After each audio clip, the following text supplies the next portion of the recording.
Pop quiz. You invest $100 and the market crashes. You lose 50% of your money. How much does the market need to go up for you to break even? A, 25%, B, 50%, C, 100%.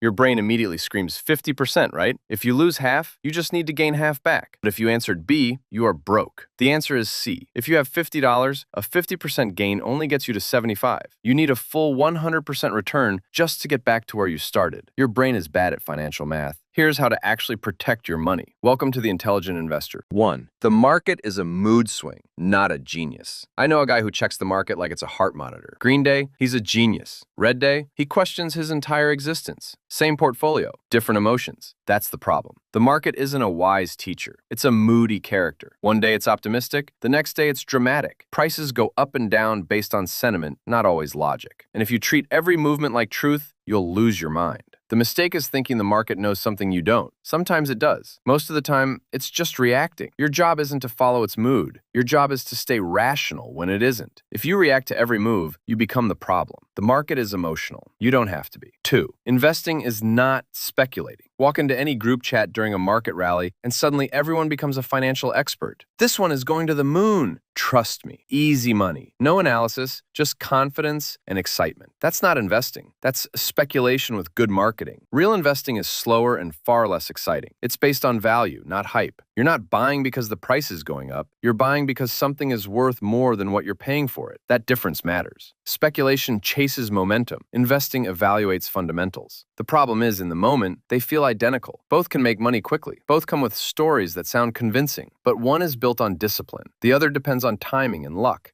eventually runs out. If your decision is based on excitement, you're speculating. If it's based on value, you're investing. 3. Margin of safety is your protection. I have a cousin who refuses to buy anything at full price. Clothes, electronics, even groceries. If it's not discounted, he waits. But when it comes to investing, suddenly he's comfortable paying whatever the market asks. That's where problems start. Margin of safety is simple. Buy with a cushion. Pay less than what something is truly worth. That way, even if your assumptions are slightly wrong, you're protected. Because here's the reality. You will be wrong sometimes. Markets are uncertain. Forecasts fail. Things don't go as planned. Without a margin of safety, every mistake becomes expensive. With it, mistakes become manageable. You don't need to be perfect to succeed in investing. You just need to avoid large losses when you're wrong. Perfection is fragile. Protection is durable. Buy with a margin, or pay for your confidence later. 4. Mr. Market is your servant, not your guide. Imagine you have a business partner who shows up every day offering to buy your share, or sell you his, at a different price. Some days he's excited and offers way too much. Other days he's depressed and offers way too little. That's the market. The mistake most people make is treating those offers as advice. If prices drop, they panic. If prices rise, they rush in. They assume the market knows something they don't. It doesn't. The market gives you options,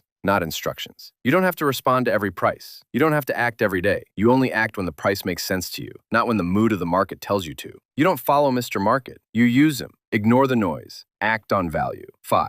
Discipline beats intelligence. I've seen very smart people lose money because they couldn't control their emotions. Overconfidence when things go well. Panic when things go wrong. Impatience when results are slow. Intelligence didn't save them. That's the trap. Investing isn't a test of IQ. It's a test of behavior. You don't need to outsmart the market. You need to outcontrol yourself. Because when prices drop, fear tells you to exit. When prices rise, greed tells you to chase. And both feel logical in the moment. Discipline means sticking to a plan when it's uncomfortable, holding when others panic, waiting when others rush. It's not exciting. It's not dramatic. It's consistent. The market doesn't reward the smartest person in the room. It rewards the most disciplined. Control yourself, and you control your results. 6. Volatility is not risk. My friend saw his portfolio drop 15% in a week and immediately said, "This is too risky," so he sold. A few months later, the market recovered. The loss wasn't the drop, it was the reaction. That's the confusion most people live with. Volatility feels like danger. Prices go up and down fast and unpredictably. It creates stress. It feels like something is wrong. But movement isn't the same as risk. Volatility is temporary. Risk is permanent loss. And when you mix the two, you make emotional decisions at the worst possible time. A falling price doesn't automatically mean something is broken. Sometimes it's noise. Sometimes it's opportunity. But if you react to every dip like it's a crisis, you lock in losses that didn't have to exist. Movement is normal. Overreaction is expensive. The real risk isn't volatility. It's how you respond to it. 7. Compounding rewards patience, not activity. I know a guy who checks his portfolio every hour. Small gain, he celebrates. Small drop, he adjusts. New idea, he jumps in. He's always active, always reacting, and somehow always resetting. That's the trap. Compounding doesn't reward movement, it rewards time. The less you interrupt it, the stronger it becomes. But it doesn't feel powerful at first. Growth looks slow, almost invisible. That's why people keep interfering. They trade, they tweak, they chase. And every time they reset, they break the momentum. Compounding is simple, but it's not easy. It requires patience while nothing exciting is happening. It requires trust when results feel delayed. But given enough time, small gains stack, multiply, and accelerate. Most people try to do more. The smart ones interrupt less. Compounding doesn't need your constant attention. It needs your consistency. 8. The biggest enemy is you.